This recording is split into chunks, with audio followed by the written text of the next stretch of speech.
আব্বু আমি বিয়ে করলে নদী ম্যামকে বিয়ে করব। আর যদি না বিয়ে দেন তাহলে আমি কোনোদিনও বিয়ে করব না। এই ছেলে এসব কি বলছো? তুমি জানো আমার বয়স কত? আমি তোমার বাবা মায়ের বিয়ে খেয়েছি, তোকে হতে দেখেছি, কোলে নিয়ে থাকছি। তাতে আমার কিছু যায় আসে না। আপনি আমার দাদিমার বয়সের হইলেও সমস্যা নাই। আমি আপনাকে বিয়ে করব, এটাই শেষ কথা। শফিক সাহেব, আপনার ছেলের মাথা খারাপ হয়ে গেছে। আয়ান, মাথা খারাপ হয়ে গেছে নাকি? আমরা তোমার জন্য তুলি মামুনিকে দেখেছি। ড্যাড, আমার এক কথা বারবার বলতে ভালো লাগে না। আমি বলছি না আমার ওনাকে পছন্দ হয়েছে। এইসব ছোট মেয়েদের প্রতি আমার কোনো ইন্টারেস্ট আসে না। আমি বিয়ে করলে নদী ম্যামকে বিয়ে করব। আয়নের কথা শুনে নদী রেখে সোফা থেকে উঠে বলে, এটা কি মজা করার জায়গা নাকি? আমার ভাতিজিকে দেখতে এসে আমাকে বিয়ে করতে চাও? তোমার বয়স কত, হ্যাঁ? আর তুমি জানো আমি তোমার ফুপির বান্ধবী, আমিও তোমার ফুপি হই। রক্তের কেউ না, সো আমি আপনাকে বিয়ে করব, এটাই ফাইনাল কথা। ওনার সাথে যদি বিয়ে না দাও তাহলে আমি আবার উধাও হয়ে যাব। বাবু, এইসব কি বলছিস বাবু? বোঝার চেষ্টা কর। নদী তো 10 বছরের বড়, তোর সাথে ওর কিভাবে মিলে বল? ভালোবাসা থাকলে বয়স কোনো ব্যাপার না আম্মু। দেখো, তোমাদের কাছে দুইটা অপশন। এক, আমাকে ওনার সাথে বিয়ে দিবে, আর দুই, যদি বিয়ে না দাও তাহলে আমাকে হারাতে হবে। আয়নের কথাই আয়নের আম্মু বলে ওঠে, ওগো শুনছো, আমি আমার সন্তানকে আর হারাতে চাই না। ওই যদি নদীকে বিয়ে করে সুখে থাকে তাহলে আমাদের কি সমস্যা বলো? ভাবি এসব কি বলছেন? আমি ওকে কিভাবে বিয়ে করব? আমি কখনোই বিয়ে করব না। আমি সারা জীবন এইভাবে থাকতে চাই। হাঁটুর বয়সের ছেলেকে বিয়ে করা সম্ভব না। নদী তো বিয়ে করতে রাজি না। আমি কিছু জানি না। আমি ওনাকে বিয়ে করব মানে ওনাকে বিয়ে করব। না হইলে আমি ওনার মতো বিয়ে না করে থাকব। আর বিয়ে করলে আজ এখনই করব। আমার অনুষ্ঠানের দরকার নাই। আয়ান, এটা বেশি হয়ে যাচ্ছে না? ওনাকে আমি আন্টি বলে এসেছি, তাকে হুট করে ছোট ভাইয়ের বউ হিসেবে কীভাবে দেখব? উনি কি তোমার রক্তের ফুপি হয় নাকি? উনি তো বিজনেস পার্টনার জাস্ট। এর থেকে তো কোনো কাছে কেউ না। আর আমি তো ওনার উপরে ক্রাশকে বিয়ে নিয়ে আসতে বলছি। ভাইয়ার বিয়ের ভিতরে উনি লাল একটা শাড়ি পরে এসেছিল, আর যা লাগছিল না, আমার রাতে ঘুম হারাম করে দিয়েছে। নদী নিজের রাগ কন্ট্রোল করতে না পেরে সজোরে আয়নের গালে থাপ্পড় মেরে দিল। আয়নের আম্মু রেগে বলে ওঠে, নদী, তোমার সাহস কি করে হয় আমার ছেলেকে থাপ্পড় দেওয়ার? ভাবি, আপনি কি চোখে দেখছেন না আপনার ছেলে আমাকে নিয়ে কি বলছে? আপনি এত ছেলের কথায় ওঠেন আর বসেন কেন? ছেলে অন্যায় করলেও আপনার চোখে পড়ে না? চুপ করো। আমার ছেলে তোমাকে পছন্দ করেছে, এটাই তোমার জন্য সৌভাগ্য। So funny. আপনার ছেলেকে কে বিয়ে করবে? আমার ভাতিজাকে ছোট করে আমাকে বিয়ে করবে? ভাবলো কিভাবে? আম্মু, তুমি কি আমার ভালোবাসার মানুষকে বিয়ে করতে অনুমতি দিবে? যদি দাও বাকিটা আমি দেখে নিব। কি করবি? তুমি হ্যাঁ বললে আমি ওনাকে বিয়ে করব। আয়ান, একটু ভেবে দেখ বাপ, এইটা ঠিক হবে না। ওই তোর অনেক বড়। ধুর, এক কথা বারবার, যাও, বিয়ে করব না। আয়ন চলে যেতে নিলে তখন নদীর আব্বু বলে ওঠে, আয়ান, তুমি কি আমার মেয়েকে সত্যি ভালোবাসো? হ্যাঁ, আমি আপনার মেয়েকে ভালোবাসি, বাট আপনার মেয়ে আমাকে পছন্দ করছে না। আমি নিজেই তোমার সাথে ওর বিয়ে দিব। সত্যি আঙ্কেল? শফিক, তুমি কি বলো?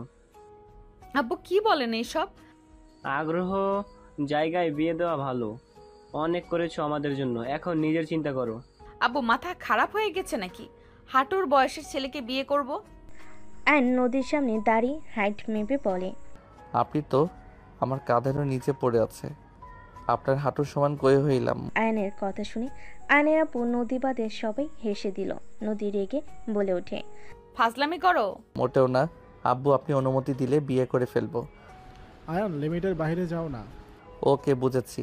আমি না থাকলে কারো কিছু যায় আসে না। ওকে, গুড বাই আম্মু, ভালো থেকো। আমাকে পারলে ক্ষমা করে দিও। আয়ন চলে যেতে নিলে আয়নের আম্মু আয়নের আব্বুকে বুঝাতে লাগলো। আয়নের আম্মু নদীকে বুঝাতে লাগলো। আয়নের আব্বু বলে ওঠে, নদী, আয়ানকে বিয়ে করে নাও। ওর ওকে সব সময় চাপে থাকবে, তাহলে ওই তোমার থেকে দূরে সরে যাবে। বিয়েটাই করো, পরে ডিভোর্স দিও। এসব কি বলছো? এটা কিভাবে হয়? নদীকে ওর আব্বু ব্ল্যাকমেল করলে নদী রাজি হয়ে যায়। এইদিকে আয়ন চলে গেলে গেটের বাইরে পা দিবে, তখন রাফি দৌড়ে এসে আয়নকে ধরে বলে, আয়ান ভিতরে যা, সবাই রাজি হয়েছে, আমি কাজীকে ডেকে নিয়ে আসছি। সত্যি? হ্যাঁ। ওকে, বাট আমি কাজই নিয়ে যাব। আয়ন রাফির সাথে যেতে লাগলো। দুজন কাজীকে নিয়ে বাসায় চলে আসলো। আয়ন নদীর পাশে বসলো। দুজনে বিয়ে পড়িয়ে দিল। বিয়ে পড়ানো শেষ হলে কাজীকে মোটা অঙ্কের টাকা দিয়ে বিদায় করিয়ে দিল। আয়ন খুশি হয়ে নদীকে বলল, বউ, তোমার রাগী লুকটা জোস। তুমি এত সুন্দর কেন? যেই লুকে থাকো না কেন তোমাকে জোস লাগে। স্টুপিড ছেলে, তোর কপালে দুঃখ আছে। আমাকে বিয়ে করতে বাধ্য করছিস না, দেখ আমি তোর কি হাল করি। হাহা, ভাই বোনের সেম দিমাগ। মানে? না কিছু না। আব্বু আম্মু, আই লাভ ইউ। আমার কত বড় উপকার করছো, তোমাদের বলে বোঝাতে পারবো না। তুই খুশি তো আমরা খুশি। আম্মু আব্বু, বউকে বাসায় নিয়ে যাব না? না, এখানে থাকবি তুই। আর নদীকে এত ভালোবাসোস, নদী যেখানে যেখানে যাবে সেইখানে তোকেও যেতে হবে। ওকে, আমি রাজি। কতটা বেহায়া ছেলে। ওই, তোর আম্মু যে তোর ভালোর জন্য আমার সাথে বিয়ে দিল, যাতে তোকে হারাতে না হয়, আর তুই এমন বেইমান যে আম্মুকে রেখে বউয়ের সাথে থাকতে চাস। ছুটিতে আম্মুর কাছে যাব। আর এমনিতে আমার সাথে আম্মুর সাথে আমি বেশি সময় কাটাতে পারি না, অফিসে থাকি, তাই না আম্মু? আর আম্মুর সাথে সুযোগ হইলে ফোনে কথা বলবো, আগের মতো হবে। সো আপনাকে এত চিন্তা করা লাগবে না। স্টুপিড ছেলে। নদী রেখে চলে গেল। আয়ন নদীর পিছন পিছন যেতে লাগলো। আয়নের আব্বু আম্মু, রাফির বউ রাফি সবার থেকে বিদায় নিয়ে চলে গেল। নদীর রুমে গেলে আয়নও রুমে ঢুকে পড়ল। নদী বলে ওঠে, এই, আমার রুম থেকে বের হও। আয়ন নদীর হাত ধরে টান দিয়ে কাছে টেনে নিলে। নদী সরিয়ে দেওয়ার চেষ্টা করলে আয়ন নদীর ঠোঁট জোড়া নিজের দখলে নিয়ে নিল। নদী চোখ বড় বড় করে ফেল। আয়ন নদীর পেটে হাত বুলিয়ে দিলে নদী কেঁপে উঠল। আয়ন কিস করে সামনের দিকে তাকাতেই আয়নের রাগ হতে লাগলো। আয়ন নদীকে এক ঝটকায় সরিয়ে দিল। আয়নকে নদী থাপ্পড় মেরে বলে, এই ছেলে, এই, তোর কি লজ্জা শরম বলে কিছুই নাই? সিনিয়র মেয়ের সাথে এইসব করতে লজ্জা করে না? আয়ন মাথার চুল ঠিক করতে করতে নদীর দিকে তাকিয়ে বলে, বউয়ের কাছে লজ্জা কিসের? বউ মানে তো কাছে পাওয়া, আদর করা, ভালোবাসার জিনিস। বউকে দেখে লজ্জা পেলে বাবা কিভাবে হবে? নদী আয়নের কথা শুনে লজ্জা ঘৃণায় রাগে আয়নের মুখে সজোরে ঘুষি মেরে বলে, স্টুপিড ছেলে একটা, লজ্জা শরমের মাথা খেয়ে বসে আছে। নদী কথাগুলো বলে ওয়াশরুমে চলে গেল। আয়ন মুখে হাত দিয়ে ঠোঁটের কোণা থেকে রক্ত মুছতে মুছতে হাসি দিয়ে মনে মনে ভাবতে লাগলো। যত ইচ্ছে মারো, আমি তো তোমাকে ছাড়বো না, মাই ডিয়ার ওয়াইফ। আয়ন দেওয়ালে টানানো ছবির দিকে তাকিয়ে মুচকি হাসি দিয়ে বলে ওঠে, কি লিও? আয়ন কথাটা বলে হাসতে লাগলো। নদী ওয়াশরুম থেকে বের হলে আয়ন নদীর দিকে তাকিয়ে থাকলে নদী অকট ফিল হতে লাগলো। নদী ড্রেসিং টেবিলের সামনে বসলে আয়ন আস্তে আস্তে নদীর গালের সাথে গাল মিলিয়ে বলল, আমাদের অনেক সুন্দর মানিয়েছে, তাই না? আউট। নদী আয়নকে ধাক্কা মেরে দিল। আয়ন নদীকে ঘুরিয়ে নিজের দিকে করে আয়ন নদীর মাথার পিছনে ধরে কিস করতে লাগলো। নদী সরানোর চেষ্টা করলে আয়ন নদীকে কোলে তুলে নিল। নদীকে আয়ন খাটের উপর ফেলে দিলে আয়ন ঝাঁপিয়ে পড়তে যাবে। তখন নদী আয়নের বুকে দু হাত দিয়ে ধরে থেকে বলে, ভুলে যাও না, স্ত্রীর অনুমতি ছাড়া তার সাথে শারীরিক সম্পর্ক করা উচিত না। আয়ন নদীর কথা শুনে মনে মনে কিছুক্ষণ ভেবে নদীর উপর থেকে উঠে বলে, স্ত্রীর বোঝা উচিত স্বামীকে এভাবে দূরে সরিয়ে দেওয়াও ঠিক না। স্বামীর মন ভাঙলে কি হয় জানেন তো? স্বামীর বিরুদ্ধে গিয়ে আমি জাহান্নামে যাব, তাও কাছে আসতে দিব না। ওকে যান, আপনার উপরে আমি মন খারাপ করব না। আপনি একদিন আমাকে ভালোবেসে কাছে টেনে নেবেন, সেদিনের অপেক্ষা থেকে গেলাম। বাট মাঝে মাঝে একটু জড়িয়ে ধরতে, কিস করতে দিলে হবে। কোনোটাই দিব না। ওকে বিয়ে করছে, কি হয়েছে? পরকিয়া করব, বউ কাছে যাইতে না দিলে? করো গা, না করছে কে? থাক গা, বউকে জোর করে ধরবো? ফালতু। নদী ফালতু বলে খাট থেকে উঠে ল্যাপটপ নিয়ে কাজ করতে লাগলো। আয়ান শার্ট খুলে পড়ল। একটু এসির পাওয়ার বাড়িয়ে দেন না, গরম লাগছে। ওইখানে রিমোট। আয়ন রিমোট নিয়ে বাড়িয়ে দিল। আয়ন পা ঝুলে বসে থাকতে লাগলো। পিছনের দিকে হাত দিয়ে নদীর শীত লাগলে আয়নের দিকে তাকালো। আয়নের শরীর দেখে নদী চোখ সরিয়ে নিল। নদী ল্যাপটপে তাকিয়ে থেকে বলল, আয়ান, পাওয়ার কমাও, শীত লাগছে। আপনি চাইলে আমাকে জড়িয়ে ধরতে পারেন। স্টুপিড ছেলে মায়ের খাইতে চাইলে পাওয়ার কমাও। জড়িয়ে ধরলে শীত লাগবে না, আমার অনেক গরম লাগছে। পাশের রুমে যাও। ঠেকা পড়ে নাই। তুমি তো আসলে। নদী পুরো কথা শেষ না করে রেগে উঠে আয়নের কাছ থেকে রিমোট নিতে যাবে। আয়ন রিমোট সরিয়ে ফেলল। নদী রিমোট ধরতে নেওয়ার চেষ্টা করতে লাগলো। আয়ন এক হাত থেকে অন্য হাতে নিতে লাগলো। নদী বলে ওঠে, রিমোট দাও আয়ান, ফাজলামি করো না। দিব না। শীত লাগলে আমাকে জড়িয়ে ধরতে পারেন, আমি কিছু মনে করব না। আমি আপনার মতো না। আমার মতো না মানে? জড়িয়ে ধরলে চিল্লাইয়া উঠেন। আমি অনেক মানবতা, কেউ জড়িয়ে ধরলে কিস করলে কিছু বলি না, দরকার হইলে তাকে আরো ব্যাক করে দেই। আয়নের কথা শুনে নদী রেগে বলে, কতজনকে জড়িয়ে ধরছো, কিস করছো? 1000 মাইয়াকে কিস করছি। স্টুপিড ছেলের জন্য এই অবস্থা। ভালো ছেলে হইলে এমন কাজ করতে না, বুঝলে? স্টুপিড বউ। নদী বিরক্ত হয়ে চলে গেল। নদী অনেকক্ষণ পর কাশতে লাগলো, নাক দিয়ে পানি পড়তে লাগলো। আয়ন পার কমিয়ে দিল। আয়ন বারান্দায় চলে গেল। নদী মিটি হাসতে লাগলো আর ভাবতে লাগলো, আমার থেকে বেশি চালাক তাই না? বোকা ছেলে বুঝতেই পারলো না, গ্লাস থেকে পানি নিয়ে নাকে দিয়েছি।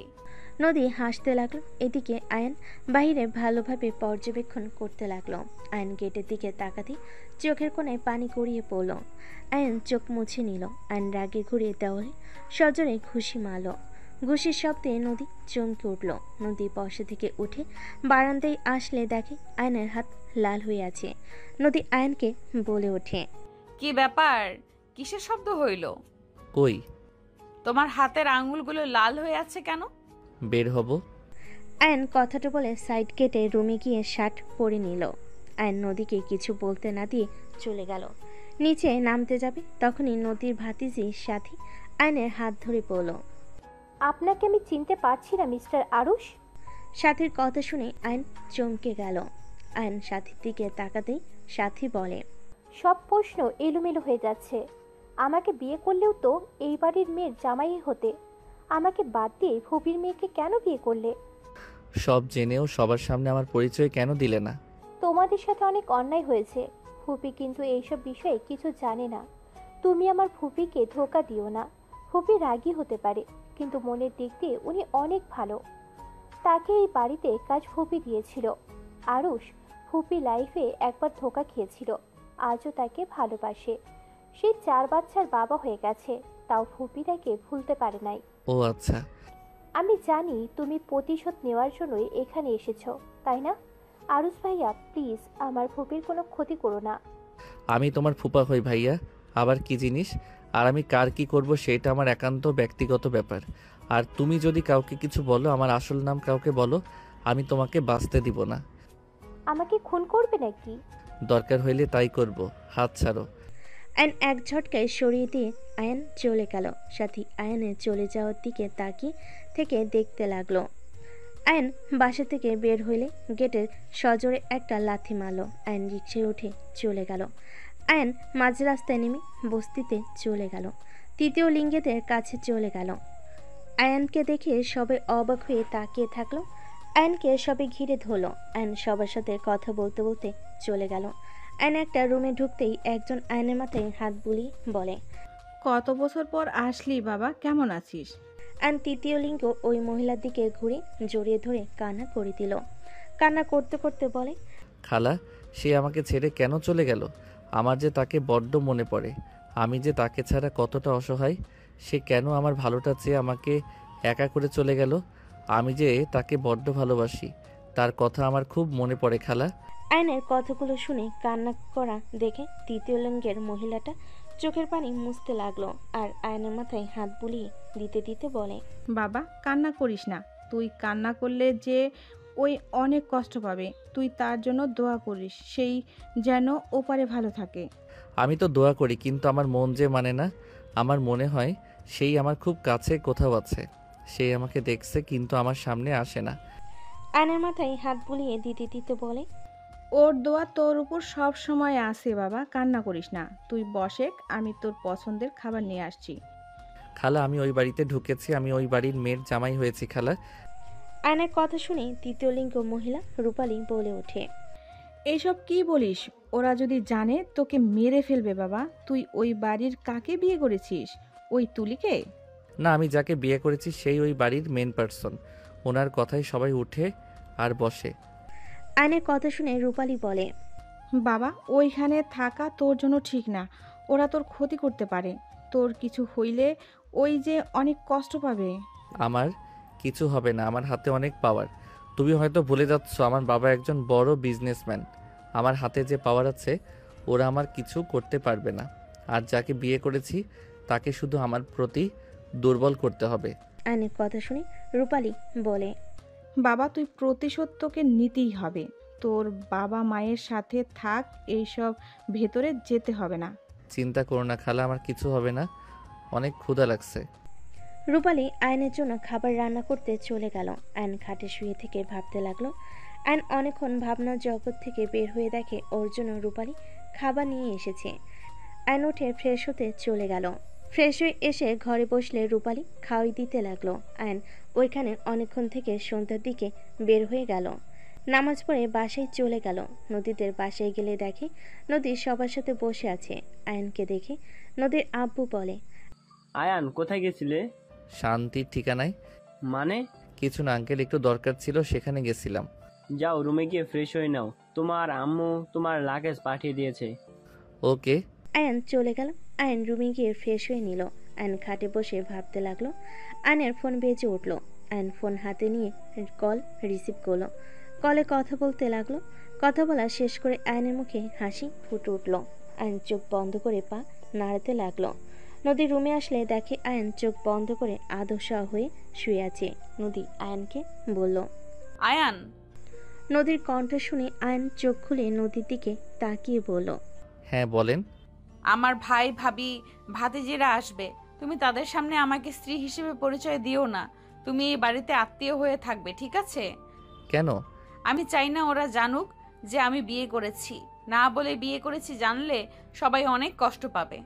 আমি কি তাহলে আমার বউকে রেখে অন্য রুমে গিয়ে ঘুমাবো নাকি? আমার রুমে থাকলেও তো আমি তোমাকে আমার কাছে থাকতে দিব না। তার থেকে অন্য রুমে থাকলে খারাপ কি? কতদিন এখানে থাকবে? একেবারের জন্য আসছে। সময় হইলে সব কিছু বুঝিয়ে বলা যাবে, হুট করে বলা যাবে না। তাহলে আজকে আমি বাসরটা করে নেই। মেজাজ খারাপ করবে না। তোমার মতো বাচ্চার সাথে আমার বাসর করা লাগবো না। ইম্পসিবল। সব সম্ভব জান। আয়ন নদীকে টান দিয়ে নিজের কাছে নিয়ে এসে জড়িয়ে ধরল। নদী আয়নকে সরিয়ে দেওয়ার চেষ্টা করতে লাগলো। আয়ন বলে ওঠে, এমন কেন করো? আমার কি অধিকার নাই তোমাকে আদর করার? আমার বাবা হতে হবে তাই আমি বাসর করব মানে করবই। আমার ভাতিজা ভাতিজিরা সব আমার সন্তানের কোনো দরকার নেই। আমার তো দরকার। তুমি তোমার ভাতিজা ভাতিজি নিয়ে থেকো, বাট আমি তো আমার নিজের সন্তান চাই। সেইটা শুধুমাত্র আমার আর তোমার। আমি চাই না। নদী, একটা কথা মাথায় রেখো, যাদের জন্য এত কিছু করছো তারা কিন্তু তোমার পিছনে ছুরি মারতে 1 মিনিটও ভাববে না। 1 মিনিট কেন, 1 সেকেন্ডও ভাবে না। সেটা আমি বুঝে নিব। আমাকে ছাড়ো। ছাড়বো না। বউ ছেড়ে কয়দিন থাকা লাগবে তার নাই হিসাব। আর আজকে আমাদের বাসর রাত, আমি ছাড়বো না। আমি তো এই বিয়ে মানি না। আর তো বাসর রাত। আমি তো মানি। আয়ন কথাটা বলে নদীর ঠোঁটের দিকে এগিয়ে যেতে লাগলো। নদীর ঠোঁট জোড়া কাঁপতে লাগলো। আয়ন নদীর ঠোঁটের কাছে গেলে মুখ ঘুরিয়ে নিল। আয়ন নদীর মাথা সোজা করে ধরে নিজের দখলে নিয়ে নিল। নদী ধাক্কা মারে। আয়ন হাত ধরে টান দিয়ে আবার জড়িয়ে ধরে বলে, আমার কাছ থেকে দূরে গিয়ে লাভ নাই। আমি তো তোমাকে আজ আদর করবই। তুমি আমাকে বাধা দিতে পারো না। আমি চাইলে সব করতে পারি। আমাকে ছাড়ো আয়ান। নদীর কথা শুনে আয়ন নদীকে ছেড়ে দিয়ে সোজা দরজার কাছে গিয়ে লাগিয়ে দিল। আয়ন নদীর দিকে এগিয়ে আসতে লাগলো। নদী ফল কাটা চাকু হাতে নিয়ে সামনের দিকে ধরে বলে, আমার কাছে আসলে পেট ফুটো করে দিব। করলে করো, আমার সমস্যা নাই। তুমি যদি বাসরাতে বিধবা হতে চাও তাহলে মারতে পারো। আয়ন, আমি মজা করছি না কিন্তু। নদীর কথায় আয়ন পাত্তা না দিয়ে নদীর কাছে যেতে লাগলো। নদী আয়নকে আঘাত করতে যাবে, সাথে সাথে আয়ন নদীর হাত ঘুরিয়ে পিছন থেকে জড়িয়ে ধরল। নদীর পিঠে হালকা করে কিস করলে নদী কেঁপে উঠল। আয়ন নদীকে খাটের উপর ফেলে দিল। চাকুটা সরিয়ে ফেল। নদী কিছু বলার আগেই আয়ন নদীর উপর ঝাঁপিয়ে পড়ল। আয়ন নদীর দুহাত খাটের সাথে চেপে ধরে গলায় সারা শরীরে কিস করতে লাগলো। নদী মাতাল হয়ে যেতে লাগলো। আস্তে আস্তে নদী নিজের কন্ট্রোল হারিয়ে ফেলে। আয়নের সাথে তাল মিলিয়ে আদর করতে লাগলো। আয়ন মুচকি হাসি দিয়ে নদীর সাথে ভালোবাসার সাগরে ডুবে যেতে লাগলো। দুজন একে অপরকে আদর করতে করতে ক্লান্ত হয়ে গেল। নদী আয়নের বুকে মাথা দিয়ে শুয়ে পড়ল। আয়ন নদীর মাথায় হাত বুলিয়ে দিতে দিতে বলে, তোমাকে আমি ভালোবাসি নদী। আয়নের কণ্ঠ শুনে নদী চমকে উঠল। আয়নের উপর থেকে লাফ দিয়ে উঠে পড়ল। নদী নিজের দিকে তাকিয়ে লজ্জায় দৌড়ে ওয়াশরুমে চলে গেল। আয়ন হাসতে লাগলো। নদী ওয়াশরুমে গিয়ে গোসল করে বের হইলে আয়ন ভুরু কুচকে তাকালে নদী বলে ওঠে, বিড়াল ছেলে কোথাকার, আমার সাথে কাজটা ঠিক করলে না। আমি কি করলাম? প্রথমে আমি একটু আদর করছি, তারপর তো তুমি আমার সাথে পাল্টা আদর করলে। এখানে আমার দোষ দিতে পারবে না। আয়নের কথা শুনে নদীর লজ্জায় কিছু বলতে পারল না। নদী আলমারি থেকে পোশাক বের করে ওয়াশরুমে যাওয়ার আগে নদী ঢুকে পড়ল। নদী উপায় না পেয়ে রুমের ভিতরে পোশাক পরিবর্তন করে নিল। আয়ন গোসল করে নদীর পিছনে দাঁড়িয়ে হেয়ার ড্রাই করতে লাগলো। নদী আয়নের শরীরের দিকে তাকাতেই লজ্জা পেতে লাগলো। নদী ভাবতে লাগলো, ছি, এটা কি করলাম এইটুকু ছেলের সাথে? ছি, লজ্জায় মাথা কাটা যাচ্ছে। বউ, তুমি এত সুন্দর কেন? আর এত সুন্দর ফিটনেস কিভাবে ধরে রাখছো? যুবতী মেয়েরাও তোমার কাছে হেরে যাবে। Just shut up. নদী কথাগুলো বলে নিচে চলে গেল। আয়ন পোশাক পরিবর্তন করে খাটে শুয়ে পড়ল। আয়নকে সাথে ডাকতে আসলে দেখে আয়ন ঘুমিয়ে গেছে। নদী খাবার খেয়ে সবার সাথে গল্প করে রুমে চলে আসলো।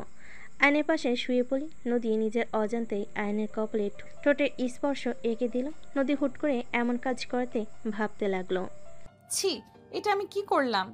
এই ছেলে যে দুষ্টু, একবার প্রশ্রয় দিলে মাথায় উঠে বসবে। আর ওকে ভালোবাসা প্রকাশ করা যাবে না, করলে আমাকে ছেড়ে যাবে না। যেইভাবেই হোক এই বাড়ি থেকে বের করতে হবে।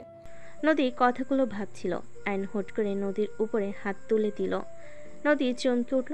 আয়ন নদীর বুকে মাথা দিয়ে বিড়বিড় করে কিছু বলতে লাগলো। নদী আয়নকে সরিয়ে দিতে গেলে আয়ন আরও শক্ত করে জড়িয়ে ধরে। নদী উপায় না পেয়ে ডিম লাইট জ্বালিয়ে ঘুমিয়ে গেল। সকালে নদীর ঘুম ভাঙলে দেখে আয়ন নামাজে বসে কান্না করছে। নদী চমকে গেল। আয়ন মোনাজাত শেষ করে জায়নামাজের উপরে গুটিসুটি হয়ে শুয়ে থেকে কাঁদতে লাগলো। নদী আয়নকে ডাক দিল। আয়ান, কি হয়েছে? কান্না কেন করছো? আয়ন নদীর কণ্ঠ শুনে তাড়াতাড়ি করে নিজেকে স্বাভাবিক করে চোখের পানি মুছে ফেল।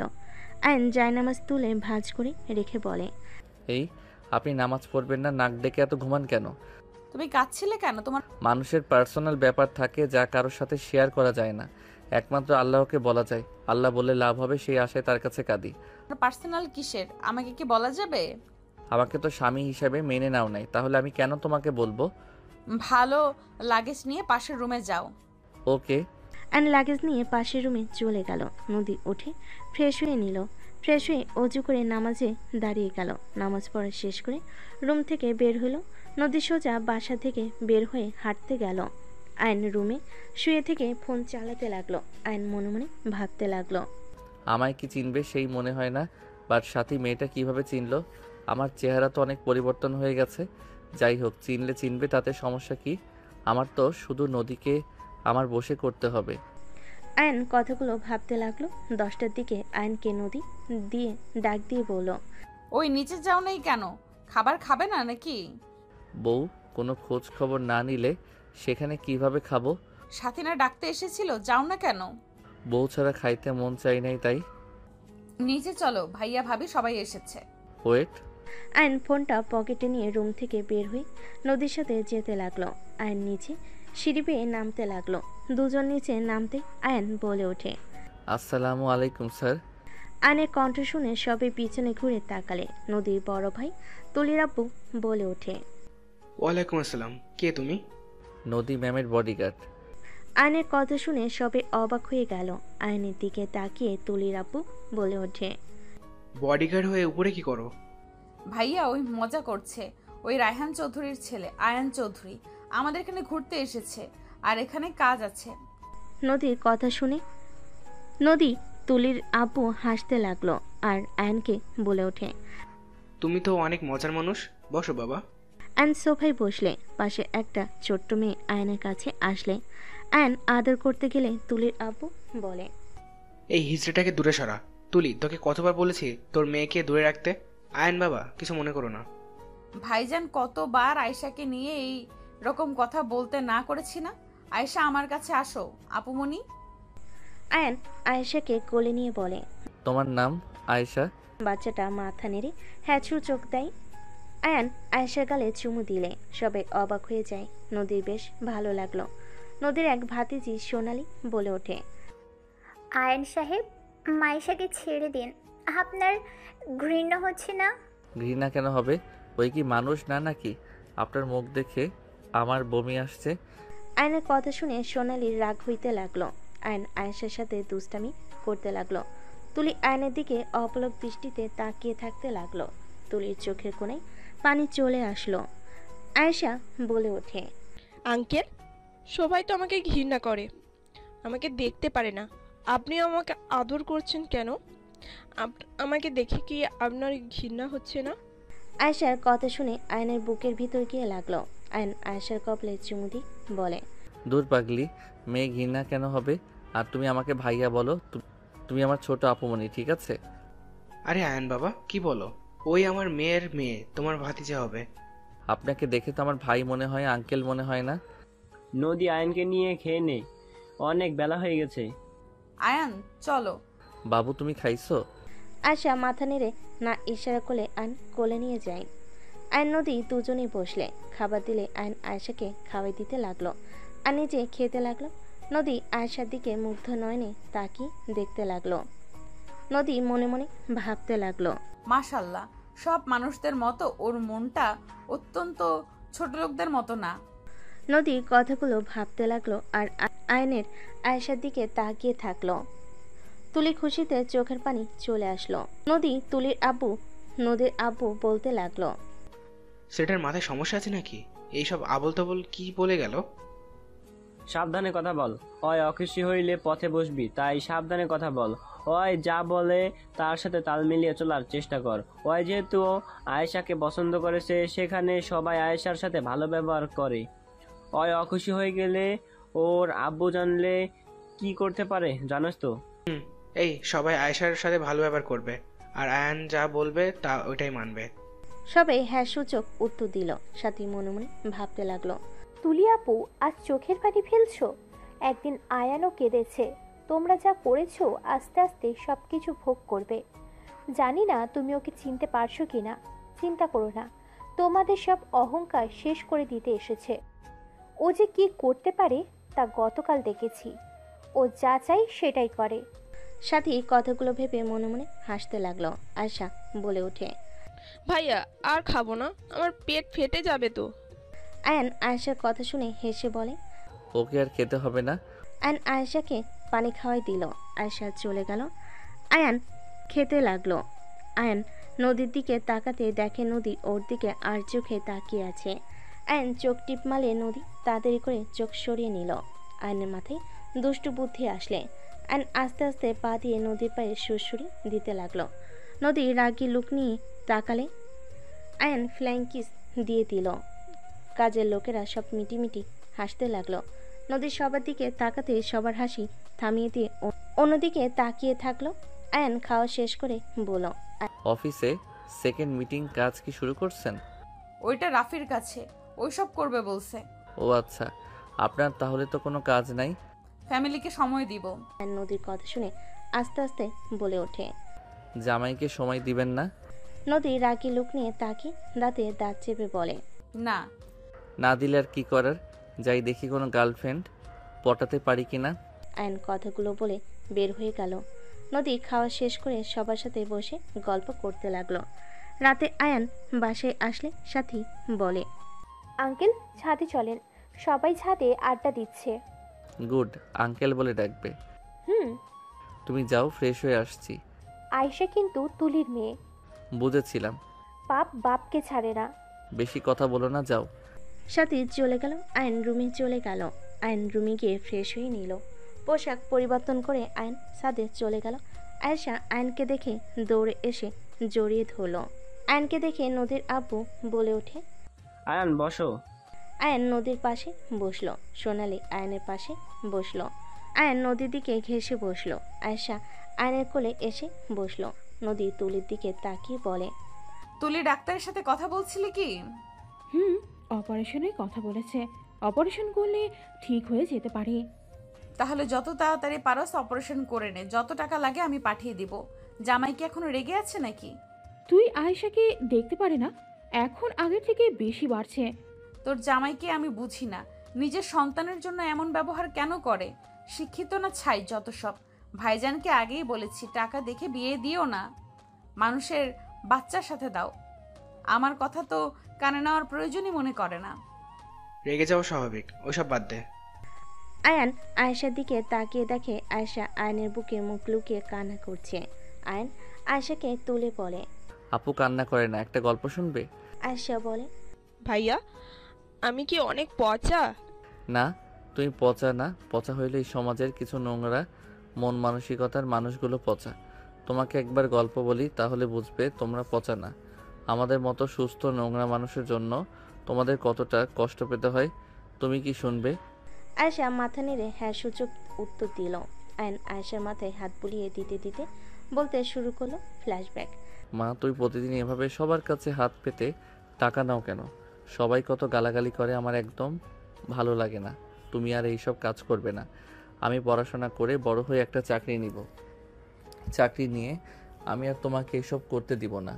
আয়নের মা কপালে চুমু দিয়ে বুকের সাথে জড়িয়ে ধরে বলে, আচ্ছা বাবা, তুমি বড় হও পড়াশুনো করে, যখন চাকরি পাবে তখন আর আমি এমন কাজ করব না। তুমি তো এখন ছোট, আমি যদি টাকা না নিয়ে আসি আমার বাবাকে কিভাবে খাওয়াবো বলো? মা, তোমাকে তো বলাই হয় নাই আমি এইবার ক্লাসে ফার্স্ট হয়েছি। সত্যি বাবা? হ্যাঁ। আয়নের মা আয়নকে চুমু দিয়ে বলে, যাও, আজকে আমি তোমাকে নুডলস রান্না করে খাওয়াবো। সত্যি আম্মু? হ্যাঁ, আমি এখন আসি বাবা, তুমি কিন্তু পড়তে বসো। আচ্ছা আম্মু। আয়নের মা চলে গেল। আয়ন খেলতে চলে গেল। সন্ধ্যার দিকে এসে আয়ন হাত মুখ ধুয়ে পড়তে বসলো। 8টার দিকে পড়া শেষ হলে আয়নের মা রূপালী আসলো। আয়নের মা বলে, বাবা এই নে, তোর জন্য কিনে নিয়ে এসেছি। বাবা তুই নাকি ক্লাস ফার্স্ট হয়েছিস, খালাকে তো একবার বললি না? খালা তুমি তো ছিলে না। তোর পুরস্কার? আয়নের হাতে শার্ট দিলে আয়ন খুশিতে জড়িয়ে ধরল। রূপালী আয়নকে আদর করতে নিল। আয়নের মা নুডলস খাওয়াই দিতে লাগলো। খাওয়া শেষ হলে আয়নের মা হাত মুখ ধুয়ে রূপালীর সাথে গিয়ে রান্না করতে বসলো। আয়নোর মায়ের পিছন পিছন ঘুরঘুর করতে লাগলো। 5 দিন পর আয়ন হাই স্কুল থেকে বের হয়ে রাস্তা দিয়ে হাঁটছিল। হঠাৎ করে দেখে ওর মা খালারা সবাই মিলে জ্যামের ভিতর টাকা তুলছে। আয়ন দাঁড়িয়ে থেকে দেখতে লাগলো। হঠাৎ করে দেখে একজন ওর মায়ের গায়ে হাত তুলো। আয়নের রাগ হতে লাগলো। আয়ন রেগে যেতে নিবে, তখন পিছন থেকে একজন হাত ধরে বলে, আরুষ যাস না, খালা তোকে দেখলে অনেক কষ্ট পাবে। মাকে ওই লোকটা মারলো। চল। রাকিব আয়নের হাত ধরে নিয়ে যেতে লাগলো। আয়ন হিজড়া পল্লীতে চলে গেল। আয়ন সোজা রুমে গিয়ে মন খারাপ করে বসে থাকলো। আয়নের মা আসলে আয়নকে দেখে বলে, আব্বুটার কি হয়েছে, মন খারাপ নাকি? আয়নকে ধরতে যাবে, আয়ন এক ঝটকায় হাত সরিয়ে দিল। আয়নের এমন ব্যবহারে আয়নের মা কষ্ট পেয়ে বলে, বাবা এমন কেন করছিস, কি হয়েছে আমাকে বল। আয়ন ওর মাকে কিছু না বলে উঠে চলে গেল। ফ্রেশ হয়ে পড়তে বসলো। মা বারবার আয়নের সাথে কথা বলার চেষ্টা করতে লাগলো। আয়ন চুপ করে পড়তে লাগলো। রূপালী সবাই আয়নের সাথে কথা বলতে আসলে আয়ন কারোর সাথে কথা বলল না। রাকিবকে জিজ্ঞেস করলে রাকিব বলে ওঠে, খালা তোমাকে যে রাস্তায় একটাই লোক মারছিল ওইটাই আরুষ দেখে ফেলে, আর স্কুলে অনেকেই আরুষকে নিয়ে অনেক কথা বলেছে, ওদের সাথে মারামারি দিয়েছিল, তার উপরে আবার তোমাকে মার খেতে দেখেছে। বাবা আমার তো কিছু হয় নাই, দেখ বাবা, তুই যদি আমার সাথে কথা না বলস আমি তাহলে কিভাবে থাকবো? তুই যে কথা না বললে আমার বুকটাই ফেটে যায়। একবার আমার সাথে কথা বল, তুই যা বলবি আমি তাই শুনবো, প্লিজ আমার সাথে কথা বল। আয়নের মাকে কান্না করতে দেখে আয়ন বলে ওঠে, মা তুমি এই কাজ ছেড়ে দাও, তোমাকে ওরা মারে, তুমি কিছু বলো না, হেসে উড়িয়ে দাও। মা আমার অনেক কষ্ট হয় তোমাকে নিয়ে কেউ বাজে কথা বললে। মা অনেকে আমাকে বলে তোমরা নাকি আমাদের নিজের মা না। মা তুমি প্লিজ এই কাজ ছেড়ে দাও, আমি তোমার কাছে কিছু বায়না করব না, তুমি এই কাজ করো না, যদি করো আমি আর তোমাদের সাথে কথা বলবো না, দরকার হইলে অন্য বাসায় কাজ করে খাবো, আমার এত বড় স্কুলে পড়তে হবে না। প্রমিস, আমি আর এই কাজ করব না। আমি আগামীকাল থেকে বাসা বাড়িতে কাজ নেওয়ার চেষ্টা করব, আর এইভাবেই টাকা তুলব না। সত্যি তো? হ্যাঁ। আয়ন ওর মাকে জড়িয়ে ধরল। রূপালী রাকিব চলে যেতেই বলল। আয়নের মা রান্না করতে চলে গেল। আয়ন পড়তে বসলো। 10 দিন পর। আরুষ, আমি কাজ করতে গেলাম, তুই স্কুল থেকে ফিরে খেয়ে নিস। আচ্ছা মা। আয়নের মা চলে গেল। আয়ন রাকিব স্কুলে চলে গেল। আয়ন স্কুলে গেলে তুলি এসে সোজা আয়নের সামনে হাঁটুকে বসে বলে, আরুষ, আই লাভ ইউ। আমি তোমাকে ভালোবাসি। ছি, তুলি কি কও? আমার শরম লাগে তো। এই স্কুলের সব থেকে হ্যান্ডসাম ছেলে তুমি, এভাবে শরম পেলে চলে? তুমি তো সব মেয়েদের ক্রাশ। দূর, কি কও? আমার অনেক শরম পাচ্ছে। আমার প্রপোজ অ্যাকসেপ্ট করো। না, এসব আমি করব না। তুলির কথা শুনিস না, ওই অনেক অহংকারী মেয়ে, আমি দেখেছি। ওই সবার সাথে খারাপ ব্যবহার করে। তুই এত কথা কেন বলিস? চুপ করে থাক। আয়ান আমার প্রপোজ অ্যাকসেপ্ট করলে তোমাকে কেউ বুলি করবে না, সবাই তোমাকে সম্মান করবে, কেউ তোমাকে অপমান করবে না। আর আয়ান, তুমি হিজড়াদের সাথে থাকা বন্ধ করে দিও।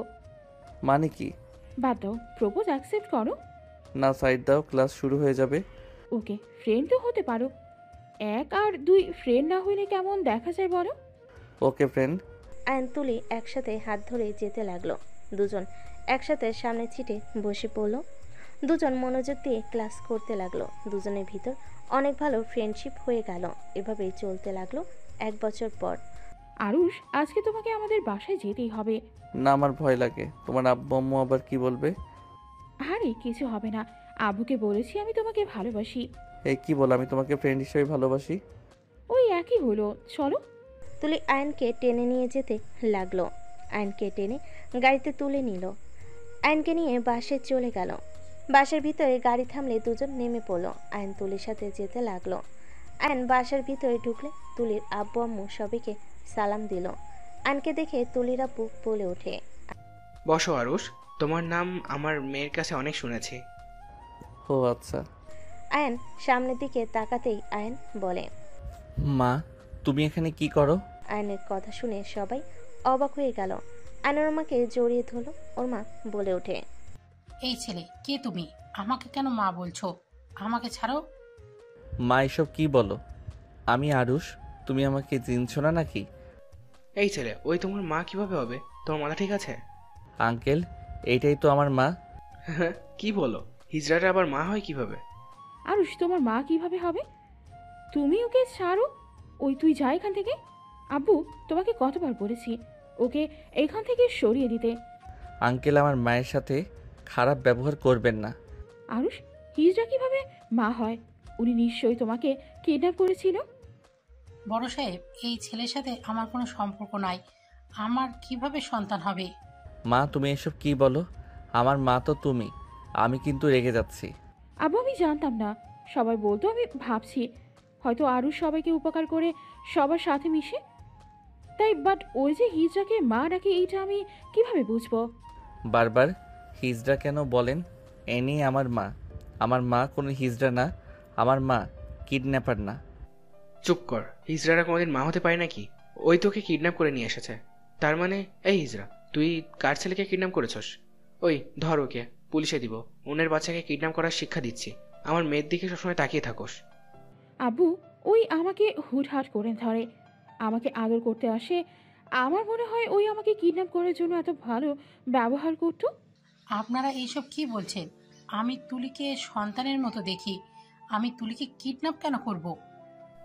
বের হয় এই বাসা থেকে। আমার মেয়ের দিকে চোখ তুলে তাকাস।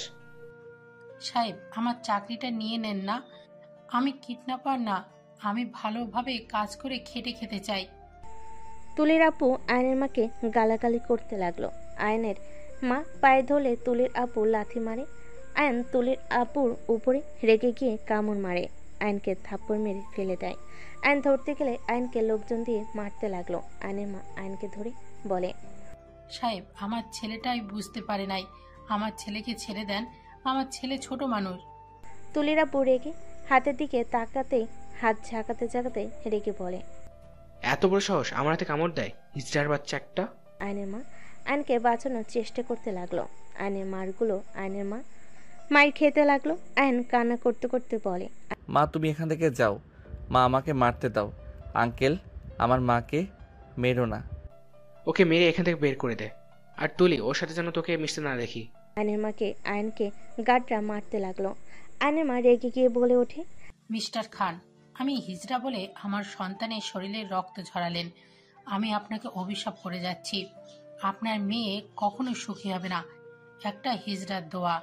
আয়নের মায়ের কথা শুনে রেগে তুলির আব্বু চুলের মুঠো ধরে থাপ্পড় মারতে মারতে বলে, আমাকে মেয়েকে অভিশাপ দেস? দেখ তোর আমি কি হাল করি। আঙ্কেল, আমার মাকে ছেড়ে দেন। তুলির আব্বু আয়নের মাকে থাপ্পড় মারতে মারতে চুলের মুঠি ধরে টেনে হেসে নিয়ে যেতে লাগলো। আয়ন তুলির পায়ে ধরে বলে, তুলি, আমার মাকে ছেড়ে দিতে বলো না। আমার মা কিডন্যাপার না। আমার মা তোমাকে কিডন্যাপ করতে চাই নাই। আমার মা সবাইকে ভালোবাসে। আমার মাকে ছেড়ে দিতে বলো না। তুলি আয়নকে লাথি মেরে সরিয়ে দিয়ে বলে, চুপ করো। ওই তোর মা নাকি? ওই যে তুই ওকে মা বলস, ওই একটা হিজড়া। আর আমি আগে থেকেই জানতাম তুই যে ওই হিজড়াকে মা বলিস। আমি আব্বুকে আগেই বলেছিলাম, ওই হিজড়াকে দেখলে আমাদের বাপ বেটির বমি আসে। শুধুমাত্র আমার ফপির জন্য ওকে এই বাড়িতে রাখতে হয়েছে, না হলে কবে ঘাড় ধাক্কা দিয়ে বের করে দিতাম। আর ওই হিজড়ার ছেলে হয় আমাকে সেকেন্ড করে দেস। আমি স্কুলে টপ ছিলাম, হুট করে এসে তুই আমার লাইফটাই এলোমেলো করে দিয়েছিস। এক কাজে দুই কাজ হয়ে গেল। এই বাড়ি থেকে তোর মাকেও সরিয়ে দিলাম, আর তোর আর ওই স্কুলে পড়তে হবে না। দেখ, তোকে স্কুল থেকে বের করে দিবে। তুলি কথাগুলো বলে হাসতে লাগলো। আয়ন তুলির কথা শুনে রেগে তুলিকে মারতে লাগলো। তুলির আম্মু সাথী দৌড়ে এসে আয়নকে সরিয়ে দেওয়ার চেষ্টা করতে লাগলো। আয়ন তুলির চুল ধরে থেকে বলে, তোকে আমি শেষ করে ফেলবো। তুই এত খারাপ। আরুষ ছাড়ো। বডিগার্ডকে ডাক দিলে আয়নকে চুলের মুঠি ধরে মারতে মারতে নিয়ে যেতে লাগলো। আয়নকে ধাক্কা দিয়ে ওর মায়ের উপর ফেলে দিল। দুজনকে টেনে গেট দিয়ে বের করে দিল।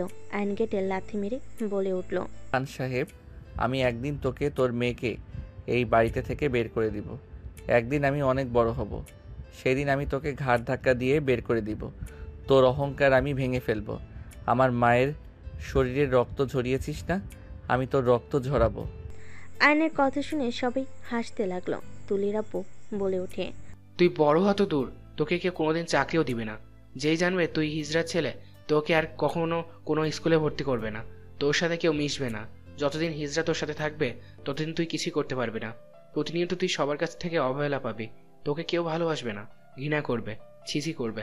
চাকরি তো দূর, তুই কোনোদিন মানুষের পাশে দাঁড়াতে পারবি না, তোর মায়ের পরিচয় ছাড়া যদি তুই কিছু করতে পারস। তুলির আব্বুর কথা শুনে আয়ন বলে ওঠে, আমার মাকে নিয়ে আমি তোকে দেখিয়ে দিব। আমার মা হিজড়া হইলেও তোদের মতো নোংরা মানসিকতার মানুষ না। আমার মা হিজড়া হইলেও আমার মা সবার থেকে বেস্ট। আমার মায়ের মতো কেউ হয় না। আমার মা ভালোবাসতে জানে, মানুষকে সম্মান করতে জানে। আরুষ, এখান থেকে চল। আরুষ, চল। আয়নের আর কিছু বলতে না দিয়ে আয়নকে টেনে নিয়ে যেতে লাগলো। আয়নের মাকে জড়িয়ে ধরে কান্না করতে লাগলো। আয়নের মা আয়নকে নিয়ে সোজা হিজড়া পল্লীতে চলে গেল। আয়নের মাকে আর আয়নকে রক্তাক্ত অবস্থায় দেখে সবাই দৌড়ে কাছে আসলো। আয়নের মাকে সবাই ধরে বলতে লাগলো, আফা, তোমার কি হয়েছে? বাবা তোদেরকে মেরেছে? আয়নের মা কাউকে কিছু না বলে সোজা রুমে চলে গেল।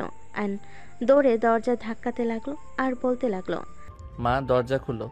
মা, আমি জানি তুমি আমাকে কিডন্যাপ করো নাই, তুমি আমার মা, আমি তোমার পেটে হয়েছি। মা দরজা খুলো মা। আয়ন চিৎকার করে কান্না করতে লাগলো আর ডাকতে লাগলো। বাকি হিজড়ারাও ডাকতে লাগলো। অনেকক্ষণ ধাক্কাধাক্কি করে দরজা যখন খুলে যায়, ভিতরে ঢুকতে দেখতে পাই আয়নের মা ফ্যানের সাথে ঝুলছে। সবাই চিৎকার দিয়ে কান্না করতে লাগলো। আয়ন ওইখানেই থমকে গেল।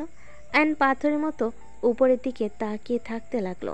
সবাই মিলে নামালে আয়নকে রাকিব ধরলে আয়ন জোরে চিৎকার দেয়।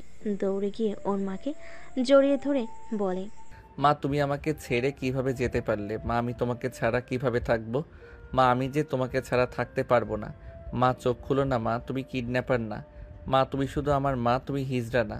মা আমি তোমার সন্তান, প্লিজ মা চোখ খুলো। মা আমাকে ছেড়ে তুমি চলে যেতে পারো না।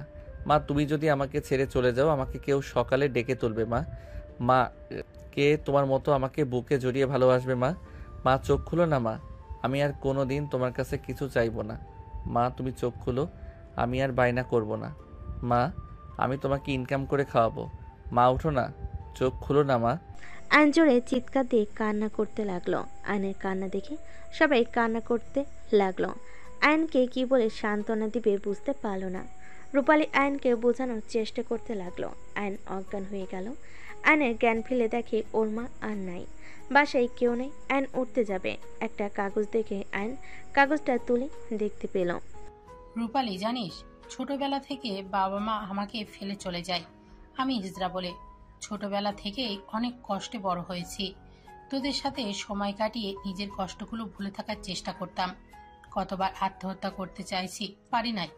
14 বছর আগে আমি আত্মহত্যা করতে গিয়েছিলাম স্টেশনে। ওইখানে গেলে আমি আরুষকে পাই। আরুষের কান্নার শব্দে আমাকে বারবার আত্মহত্যা করতে বাধা দিয়েছিল। রেগে আরুষকে ধমক দিয়েছিলাম। আরুষ দৌড়ে এসে আমাকে জড়িয়ে ধরে যখন মা বলে ডাক দিল, তখন আমি যেন থমকে যাই। বুকের ভেতরে অনেকটাই আনন্দ হচ্ছিল। আমি আরুষকে বারবার সরিয়ে দেওয়ার চেষ্টা করি, কিন্তু আরুষ আমার কাছে বারবার আসতো। ক্ষুধা লেগে আমার দুধ খাইতে চাইতো। বিরক্তি হয়ে ওকে রেখেই চলে যাচ্ছিলাম। অনেক দূর যাওয়ার পর মা শব্দটাই কানে আসলে আমি আবার গিয়ে দেখি অনেকগুলো কুকুর ওকে ঘিরে ধরে। ওই ভয়ে কান্না করছিল। আমি ওকে কুকুরের থেকে বাঁচাই, বুকে টেনে নেই, অজ্ঞান হয়ে যায়। আমি ওকে নিয়ে বাড়ি চলে আসি। তারপর তো জানোসই, ওকে সবার আড়ালে লুকিয়ে বড় করতে থাকি। বড় আম্মার সামনে আরুষ যখন প্রথম ধরা খায়, কত মার খাইতে হয়েছে। আমি সবকিছু ভুলে তাও আরুষকে ছাড়ি নাই। আজ বুঝতে পারছি আমি আরুষের ভালো না। আমি আরুষের জীবন শেষ করে দিলাম। আমাদের সাথে থাকার জন্য ওকে প্রতিনিয়ত সবাই অবহেলা করত। ছোট ছেলেটাই আমরা কখনো বলতো না। রাকিব সব সময় আমাকে সব বলে দিত। আমি ওর বাবা মাকে খোঁজার চেষ্টা করতাম, যে ওর বাবা মাকে পেলে ওকে দিয়ে দিব। আমি ওর বাবা মায়ের খোঁজও পেয়েছিলাম। আরুষের 8 বছর সময় মনে আছে? সবাই যখন আরুষের খোঁজ করলি, আমি বলেছিলাম আরুষকে অন্য স্কুলে ভর্তি করে দিয়ে এসেছি। আসলে আমিও ওর বাবা মায়ের কাছে দিয়ে এসেছিলাম, কিন্তু আরুষ ওখানে থাকে নাই। দিন রাত কান্না করত আর মা করত। আরুষের আম্মুর ওপর না পেয়ে আমাকে নিয়ে যেতে বলে। আরুষ বড় হইলে তারা নিয়ে যাবে। মাঝে মাঝে একজন মহিলা আসতো, সেই আরুষের মা ছিল। আমি বুঝে গেছি আমি বেঁচে থাকলে আরুষের জীবন ধ্বংস হয়ে যাবে। ওই সারা জীবন আমার মতো দুঃখের জীবন হয়ে যাবে। আমি বেঁচে থাকলে কখনোই ওর বাবা মায়ের কাছে যাবে না। আমি চলে যাচ্ছি। যেই বক্সটাই কাউকে হাত দিতে দেই নাই, ওই বক্সের চাবি ডয়ারে রেখে গেলাম। ওইখানে আরুষের আব্বু আম্মুর নাম্বার আছে, তাদের কল দিস। আরুষকে বোঝাবি, তাহলে ও বুঝবে। এখন যথেষ্ট বড় হয়েছে।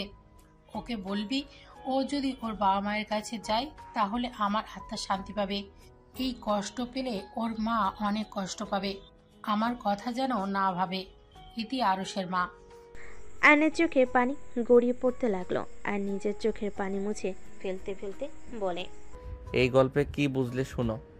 এইসব মানুষজনের জন্য সুন্দর সংসারটা ধ্বংস হয়ে যাইতে 1 সেকেন্ডও সময় লাগে না। সেই দিন যদি ওই বাচ্চা ছেলেটার মা ওদের মাথায় নিজেকে দোষী না ভাবতো, নিজের জন্য ছেলেটার জীবন নষ্ট হচ্ছে এইটা না ভেবে যদি ছেলেটার পাশে থাকতো, তাহলে কিন্তু গল্পটা অন্যরকম হইতো।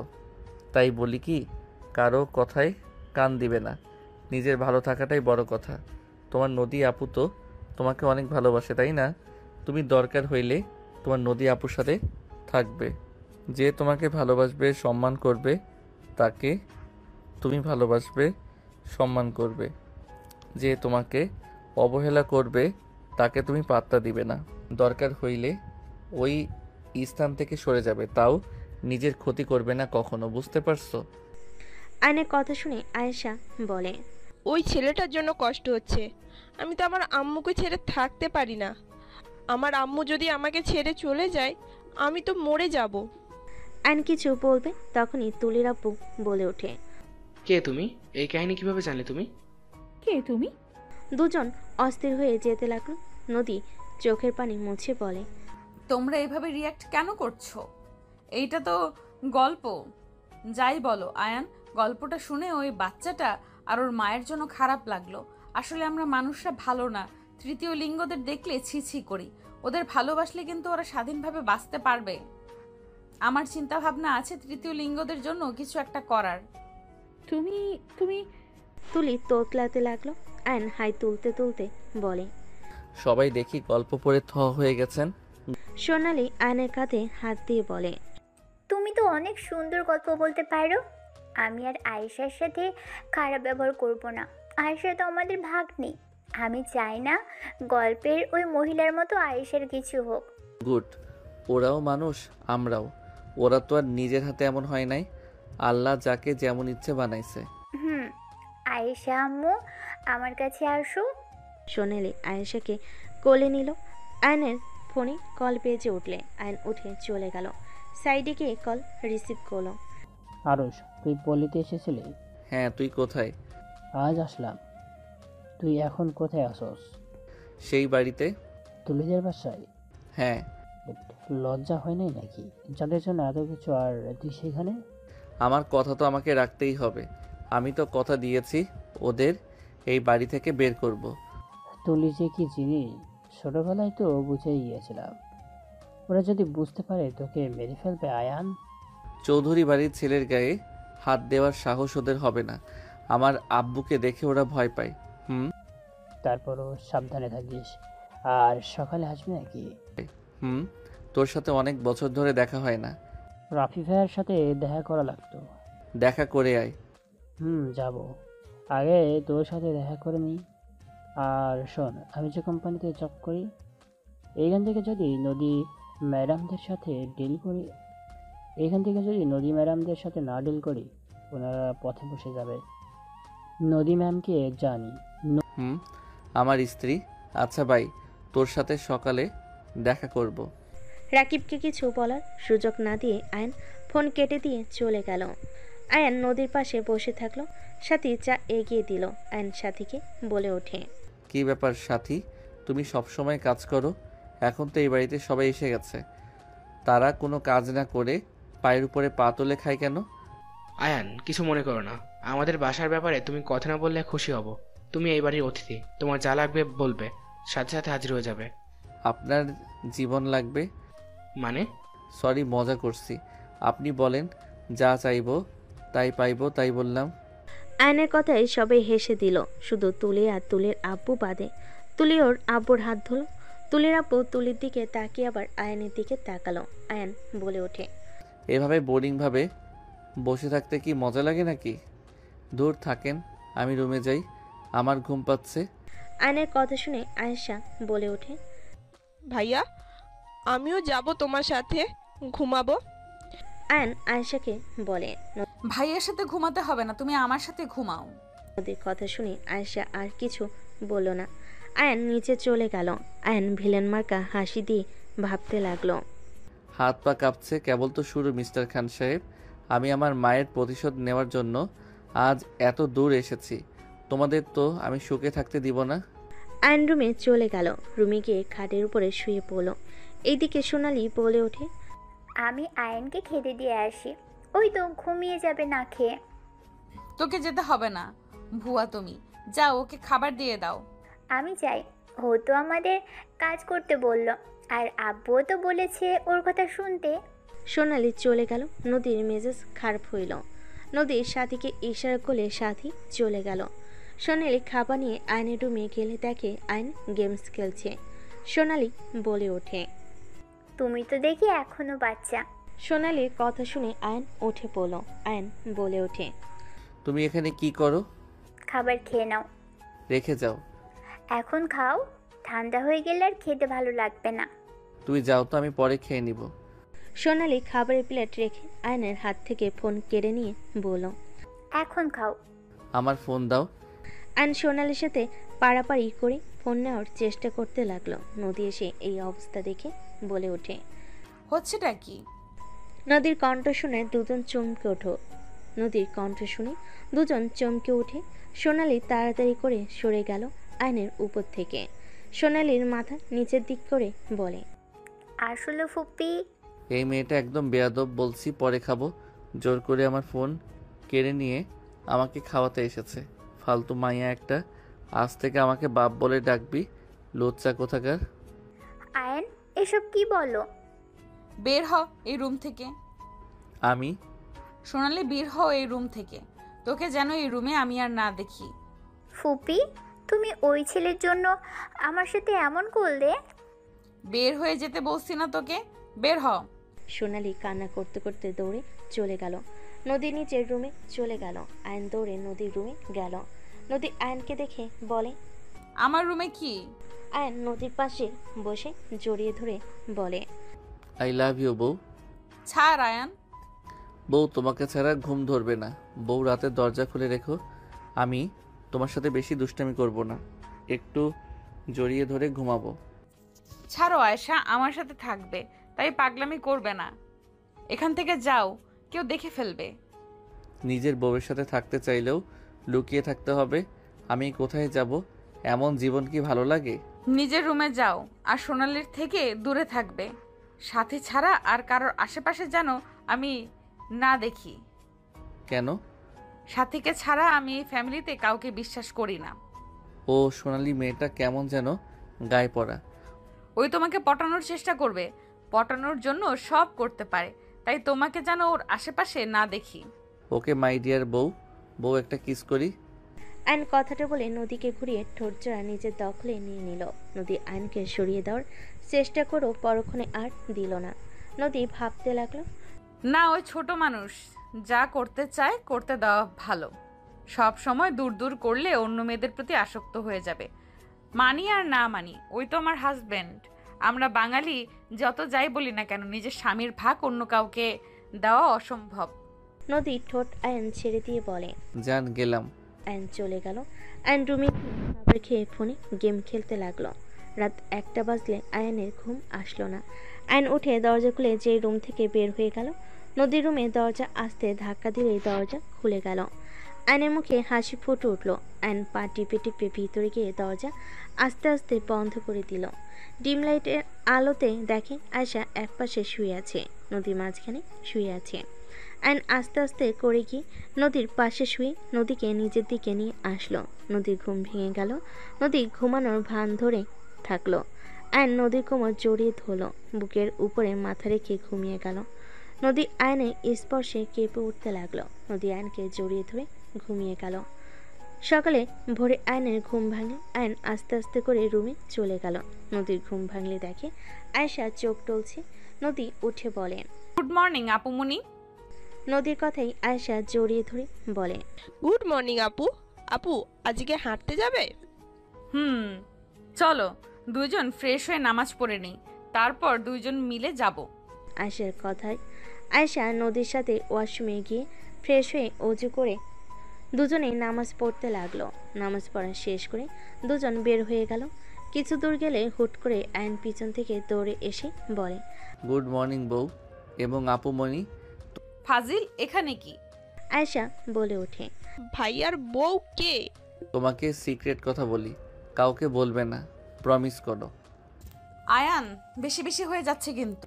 তোমার আপুমণি আমার বউ হয়, আর আমি তোমার আপুমণির হাজবেন্ড হই, এইটা যেন কাউকে বলো না, ওকে? আয়েশা আয়নকে প্রমিস করে আয়ন বলে ওঠে। আয়েশা অবাক হয়ে গেল। আয়ন আয়েশাকে নিয়ে হাঁটতে লাগলো। নদীও ওদের পিছন পিছন যেতে লাগলো। তিনজন হাঁটাহাঁটি করে একটা বেঞ্চিতে বসলো। আয়েশা পানি খেলো। নদী পানি খাইয়ে আয়নের দিকে ধোলে আয়নও পানি খেতে লাগলো। আয়ন ঘড়ির দিকে তাকিয়ে বলে, ওকে, তোমরা বাসায় চলে যাও, আমি পরে যাব। আয়ন ওইখান থেকে চলে গেল। আয়ন সোজা রাকিবের সাথে দেখা করতে চলে গেল। 1 মাস পর আয়ন বাসার ভিতরে ঢুকতে দেখে তুলির আপু তুলি বসে আছে। আরুষ? আয়ন তুলির আব্বুর কথা শুনে মুচকি হাসি দিয়ে সামনে সোফায় বসে পায়ের উপর পা তুলে বলে, চিনতে 1 মাস লেগে গেল? আমি বলেছিলাম না আব্বু, ওই আরুষ। একদম ঠিক ডিয়ার, আমি সেই আরুষ যাকে একদিন তার মায়ের সাথে মেরে ঘাড় ধাক্কা দিয়ে বের করে দিয়েছিলি তোরা। আমি সেই আরুষ। চৌধুরী বাড়ির ছেলে তুই? হ্যাঁ, আমি চৌধুরী বাড়ির ছেলে, তোদের জম মিসেস তুলি। আপনাকে দেখে আমার বড্ড হাসি পায়। এত দেমাগ সব কোথায় গেছে? এখন মেয়েকে নিয়ে বাপের বাড়িতে থাকতে হয়, স্বামীর আদর ভালোবাসা থেকে বঞ্চিত। হা হা হা। আমার খুব ভালো লাগছে এই 1 মাস স্বামীর এত সুন্দর ভালোবাসা, প্রতিনিয়ত গালাগালি, এত আদর করে। হা হা হা। অ্যান হাসতে লাগলো। তুলি রেগে অ্যানের মাথায় ফুলদানি দিয়ে বাড়ি মারলে। সাথে সাথে নদী চিৎকার দিয়ে বলে ওঠে, তুলি। নদীর কণ্ঠ শুনে তুলির আব্বু তুলি পিছনে ঘুরে তাকাতে দেখে নদীর সাথে সবাই দাঁড়িয়ে আছে। অ্যান কপাল ধরে নদীর দিকে অসহায়ভাবে তাকিয়ে আছে। তোমাকে আমি বারবার বলছিলাম, তোমার ভাই ভাতিজি আমাকে সহ্য করতে পারে না। ওরা চায় না তোমার কোম্পানি লসের হাত থেকে বাঁচুক। আমি তোমাকে এতবার বললাম, ওরা চাচ্ছে আমাকে মেরে তোমার সাথে আমার ফ্যামিলির সাথে ঝামেলা বাঁধিয়ে দেওয়ার। তুমি আমার কথা বিশ্বাস করলে না। দেখো নিজের চোখে। ফুপি ফুপি ওই মিথ্যা বলছে, ওই আমাদের ফাঁসাচ্ছে। নদী ওই মিথ্যা বলছে, ওই আমাদের ফাঁসাচ্ছে। নদী এসে সজোরে তুলির গালে থাপ্পড় মারল। তুলি নিজেকে কন্ট্রোল করতে না পেরে ফ্লোরে পড়ে গেল। নদী দৌড়ে গিয়ে আয়নের মাথায় চেপে ধরল। নদী নিজের ওড়না ছিঁড়ে আয়নের মাথায় বেঁধে দিয়ে বলতে লাগলো, আই এম সরি আয়ান, আমি বুঝতে পারি নাই। আমি ভাবতেই পারছি না ওরা সত্যিই তোমার ক্ষতি করবে। আমি যদি তোমার কথা শুনতাম তাহলে এমন কিছুই হইতো না। নদী তুই ওর মিথ্যা জালে ফেসে যাচ্ছিস। Shut up. আর একটা কথা তোমরা বাপ বেটি বলবে না। তোমাদের অনেক সহ্য করেছি, আর না। নদী তোর কাছে আমাদের থেকে এই ছেলে বড় হয়ে গেল, এই জন্যই বলে টাকা থাকলে সবাই বিক্রি হয়ে যায়। Just shut up. একদম আমাকে ইমোশনাল ব্ল্যাকমেল করবে না। অনেক ব্ল্যাকমেল করেছো, আর না। বউ অনেক ব্যথা লাগছে। আয়ান কথাগুলো বলে কান্না করতে লাগলো। তুলির আব্বু অবাক হয়ে গেল। তুলি কিছু বলার আগে নদী আয়ানকে বুকের সাথে জড়িয়ে নিয়ে কপালে চুমু দিয়ে বলে, আয়ান পাগল, কান্না করো না, ব্যথা ঠিক হয়ে যাবে। আমাকে তুমি ক্ষমা করে দাও। আমি তোমার কথাগুলো বিশ্বাস করি নাই। আর যদি না আসতাম তাহলে ওরা সত্যি তোমাকে মেরে ফেলতো। বউ জানো, ওরা আমাকে বলছিল আমি যদি আব্বুকে বলে তোমাদের কোম্পানির সাথে শেয়ারে কাজ করতে না করি তাহলে ওরা দুজন আমাকে মেরে ফেলবে। আমি হাসতে হাসতে বলছি আমি মরে গেলেও করব না, যা ইচ্ছা করো। আর তুলি রেগে সোজা আমার মাথায় বাড়ি মারল। আয়নের কথা শুনে নদী রেগে গেল। তুলি উঠে কিছু বলতে যাবে, নদী রেগে তুলিকে হাতের উল্টা পিঠ দিয়ে সজোরে থাপ্পড় মেরে বলে, আমি এত কিছু কাদের জন্য করছি? সব তো তোমাদের জন্যই। সেখানে তোরা আমার পেছনে লাগছস। দিন রাত না খেয়ে কষ্ট করে আজ এত দূর এসেছি, আর সেখানে তোরা আমার পেছনে ছুরি মারলি। নদী ওই তোকে ভুল বুঝাচ্ছে, আমরা তোর ক্ষতি কিভাবে চাইবো? চুপ, একদম চুপ। তোমরা দুইজন আর কিচ্ছু বলবে না। এখন এই বাসা থেকে বের হয়ে যাবে, না হলে আমি তোমাদের ঘাড় ধাক্কা দিয়ে বের করে দিব। আমি 4 মিনিট সময় দিলাম, এর ভেতরে যদি না বের হও তোমাদের জন্য মোটেও ভালো হবে না। নদীর কথা শুনে তুলির আব্বু রেগে বলে ওঠে, কি করবি তুই? বের হব না, এটা আমাদের বাসা, বের হলে তুই হ। এইটা আমার বাসা, তোমার কিভাবে হয়? এইটা আমার নামে করে দিছস, ভুলে গেছস নাকি? আমি কবে তোমাদের নামে লিখে দিলাম? তুলি দলিটা নিয়ে আয়। তুলি দলিল বের করে নিয়ে এসে দেখালো। নদী থমকে গেল। নদী বলে ওঠে, এইভাবে আমাকে ধোকা দিলে তোমরা? চুপ কর, এখন বের হ। আমি তোমাদের নামে মামলা করব। বাসা থেকে বের হয়ে যা ইচ্ছা কর, নাইলে ঘাট ধাক্কা দিয়ে বের করে দিব। আমার বাড়ি থেকে আমি কোথাও যাব না, আমি পুলিশ ডাকবো। আমার কাছে প্রমাণ আছে। কিসের প্রমাণ? নদী ওর ফোনের রেকর্ড বের করে চালু করে দিলে তুলির আব্বু অবাক হয়ে গেল। তুলি হুট করে ফোন কেড়ে নিয়ে সজোরে আছাড় দিয়ে ফোন ভেঙে ফেল। নদীর আব্বু বলে ওঠে, বড় খোকা, তোরা যা শুরু করেছোস, তোদের কপালে দুঃখ আছে। আমার মেয়েকে ঠকিয়ে এই বাড়ি লেখে নিয়েছোস না? আমি তোকে অভিশাপ দিচ্ছি, তোদের কোনোদিনও ভালো হবে না। যার যেমন ইচ্ছা অভিশাপ দাও, ওর মাও তো ওকে অভিশাপ দিয়েছিল, তাতে কি হয়েছে? আয়েশাকে মেরে ফেললে সব সমাধান হয়ে যাবে। অভিশাপ কি বলো? ঠিক বলেছি, ওকে মেরে ফেললে তোর আর কোনো সমস্যা থাকবে না। আপু, আমি মরতে চাই না, নানুকে বলো না আমাকে মেরে যেন না ফেলে। আমি বেঁচে থাকতে তোমার ক্ষতি কেউই করতে পারবে না। ছি ভাই, তুমি এত নিচে নেমে গেছো। আর তুলি, তুই মা হয়ে এমন জঘন্য কাজ কিভাবে করতে পারিস? এই বুড়ো, তুমি আমাদের সাথে থাকবে নাকি মেয়ের সাথে? যদি থাকো এখানে থাকি যাও, নাইলে মেয়ের সাথে আউট হয়ে যাও। আল্লাহর দোহাই লাগে, বাপ্পিটি এবার থামো। আল্লাহ ভয় পাও তোমরা, যা শুরু করছো। আম্মু চুপ করো। তোর দেখি সাহস বেড়ে গেছে, বোবা থাকতে বলছি, ভুলে গেছস? ওয়েট, মজা দেখাচ্ছি। এইসব হচ্ছেটা কি? সবাই পিছনে ঘুরে তাকাতেই তুলির আব্বু বলে ওঠে, চৌধুরী সাহেব, আপনার ছেলেকে এখান থেকে নিয়ে যান, যদি আপনার ছেলের ভালো চান তো। আমার ছেলেকে নিয়ে যাব মানে? আপনি আমাদের সামনে আমাদের বৌমাকে মারছেন, আপনার সাহস তো কম না। আরুষ, তুই কি কাপুরুষ হয়ে গেলি নাকি? তোর সামনে তোর স্ত্রী মরছে আর তুই চুপ করে তাকিয়ে দেখছোস? বউ মানে? মিসেস তুলি হাই, চিনতে পারছো? রাকিব? একদম। বাহ, জানেমন, আমাকে চিনতে পারছো। গার্ড, এই রাকিব আর আয়নকে ধরো। আয়নের আব্বু আম্মু রাফি বলে ওঠে, খান সাহেব, আমার ভাইয়ের গায়ে হাত উঠলে আপনি কিন্তু শান্তিতে থাকতে পারবেন না। আমার শান্তির দরকার নাই। গাটা আয়ন রাকিবকে মারতে লাগলো। রাকিব ফাইট করতে লাগলো। আয়ন মার খাইতে লাগলো। আয়ন শুধু তুলির আব্বুর দিকে তাকিয়ে আছে। রাফি ফাইট করতে গেলে আয়ন বলে ওঠে, ভাইয়া তুই সবাইকে নিয়ে এখান থেকে চলে যাও। রাকিব তুই এখান থেকে চলে যা, তোর স্ত্রী সন্তান আছে, তুই চলে যা। আমি কোথাও যাব না। আজ আমি তুলিকে খুন করব, সাথে খান সাহেবকেও। আমার সে রাগ এখনো আছে, আমি কিছু বলি নাই। আজও আমার খালার মৃত চেহারাটা যখন ভেসে ওঠে, আমার মাথায় আগুন ধরে যায়। রাকিবের কথাই আয়নের চোখের সামনে ওর মায়ের চেহারা ভেসে উঠল। আয়ন চোখ বন্ধ করে নিল। আয়ন চোখ খুলে আয়নের চোখ লাল বর্ণ ধারণ করে। আয়ন রাগে হাত মুঠো করে ফেল। আয়ন দৌড়ে গিয়ে এক এক করে গার্ডদের মেরে ফেলে দিল। আয়নের মারপিট দেখে তুলির আপু তুলি ভয় পেয়ে গেল। আয়েশাকে নদী উপরে পাঠিয়ে দিল। তুলির আপু পিছন থেকে আয়নের পিঠে চাকু বসিয়ে দিল।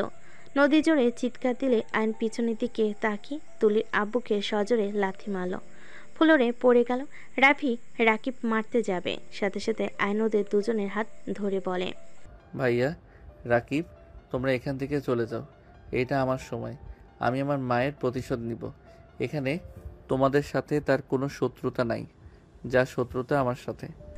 আয়নের কথা শুনে সবাই অবাক হয়ে গেল। আয়ন দৌড়ে গিয়ে তুলির আব্বুর কলার ধরে তুলে ঘোষাতে লাগলো, আর প্যান্টের বেল্ট খুলে তুলির আব্বুকে মারতে লাগলো। তুলির আব্বু আকুতি মিনতি করতে লাগলো। আয়ন চুলের মুঠো ধরে কান্না করতে করতে বলে, আমার মাও তোর কাছে আকুতি মিনতি করে বলেছিল আমার আরুষকে ছেড়ে দিতে, তুই আমার মাকে মেরেছিলি, তোর জন্য আমার মা আমাকে ছেড়ে চলে গেছে। আমি তোকে আজ মারতে মারতে মেরে ফেলবো। আমি ভেবেছিলাম এখন থেকে তোকে বের করে দিব ঘাড় ধাক্কা দিয়ে, বাট তুই আসলে মৃত্যু ডিজার্ভ করস। আরুষ, আব্বুকে ছেড়ে দাও। আয়ন তুলির দিকে রেগে চুলের মুঠি ধরে বলে, আমি তোর কাছে এভাবে বলেছিলাম আমার মাকে ছেড়ে দিতে, বাট তুই আমাকে কি বলেছিলি? সব প্ল্যান তোরা বাপ মেয়ে মিলে করছস, তাই না? আমি তোদের কিভাবে মারবো দেখ।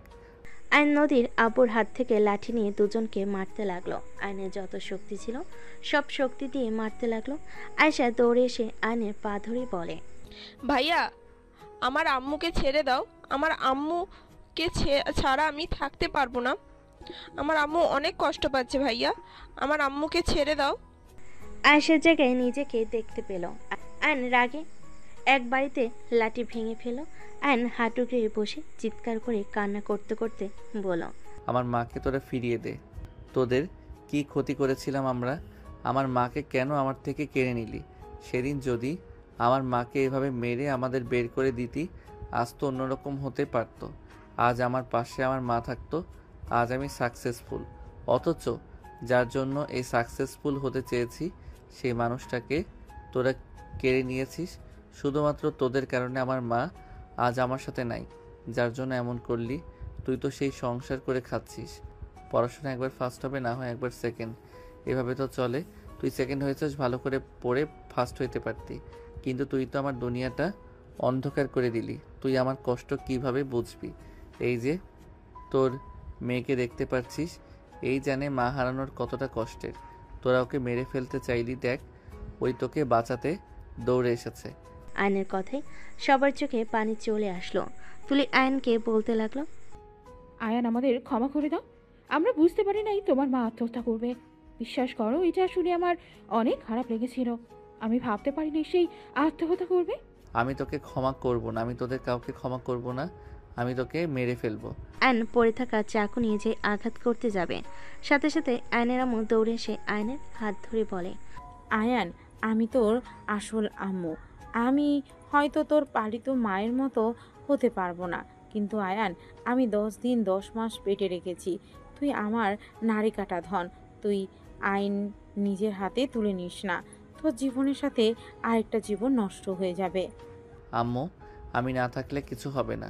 আমি জানি তোমার কষ্ট হবে, কিন্তু তোমার আরেকটা সন্তান আছে আম্মু। তুমি ভাইয়ার মাঝে আমাকে ভাইয়াকে খুঁজে নিও। আমি ওদের খুন না করলে আমি শান্তি পাবো না আম্মু। আমার না হয় রাফি আছে, কিন্তু তোর কিছু হলে নদী কাকে নিয়ে থাকবে? নদীর তো শুধু তুই আছস। উনি আমাকে ভালোবাসে না, ওনার এক্স বয়ফ্রেন্ড আছে, তাকে এখনো ভালোবাসে। আমাকে সহ্য করতে পারে না। আমি না থাকলে তার কিছু যায় আসবে না। একদম ঠিক। আমি তো তোমাকে ভালোবাসি না, তুমি ঠিক আছো। আর তুমি নিজেও আমাকে ভালোবাসো না। ভাই আর তুলির উপরে প্রতিশোধ নেওয়ার জন্য হয়তো আমাকে বিয়ে করেছো। আমার ভুল। আমার মতো মানুষকে কেন ভালোবাসবে?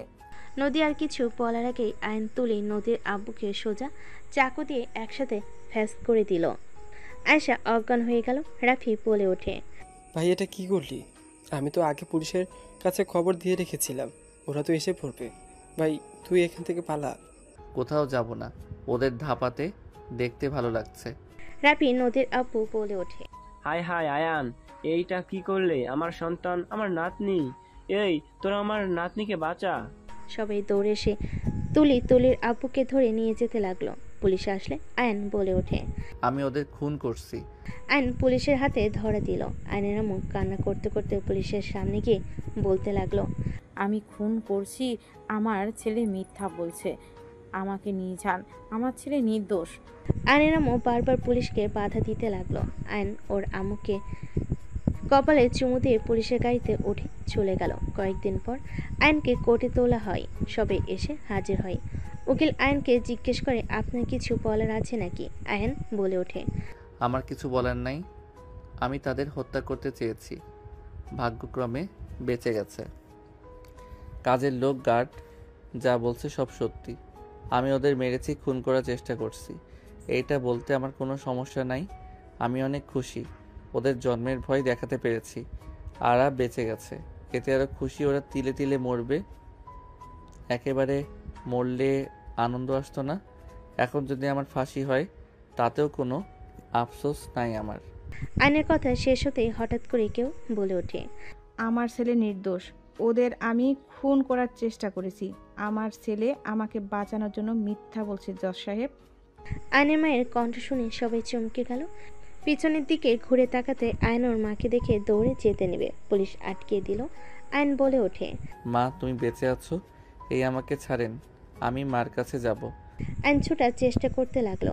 পুলিশ আয়নকে ধরে রাখতে লাগলো। তুলির আব্বু তুলি উঠে দাঁড়িয়ে উকিলের কাছে ডেকে কিছু বলতে লাগলো। তুলির আব্বুকে কথা বলার অনুমতি দিতে লাগলো। তুলির আব্বু বলে ওঠে, জজ সাহেব, আয়ন নির্দোষ। ওই আমাদের খুন করতে চায় নাই, আমরা ওকে ফাঁসিয়েছিলাম। সব দোষ আমার, আয়ন কিছু করে নাই। জজ সাহেব ওকে ছেড়ে দেন। আমি আমার বোনের সাথে বেইমানি করেছি, আয়নকে আপনারা দয়া করে ছেড়ে দেন। আমি সব প্রমাণ দিচ্ছি। ওদের সবাইকে আমি ভয় দেখিয়ে মিথ্যা বলতে বলেছিলাম। তুলির আব্বুর কথা শুনে সবাই বলতে লাগলো, জজ সাহেব সব প্রমাণ দিলে আয়ন নির্দোষ প্রমাণ হলেন, আয়নকে ছেড়ে দেওয়ার অনুমতি দিল। তুলির আব্বুকে 2 বছরের জেল দিয়ে দিল। আয়ন দৌড়ে গিয়ে ওর মাকে জড়িয়ে ধরল।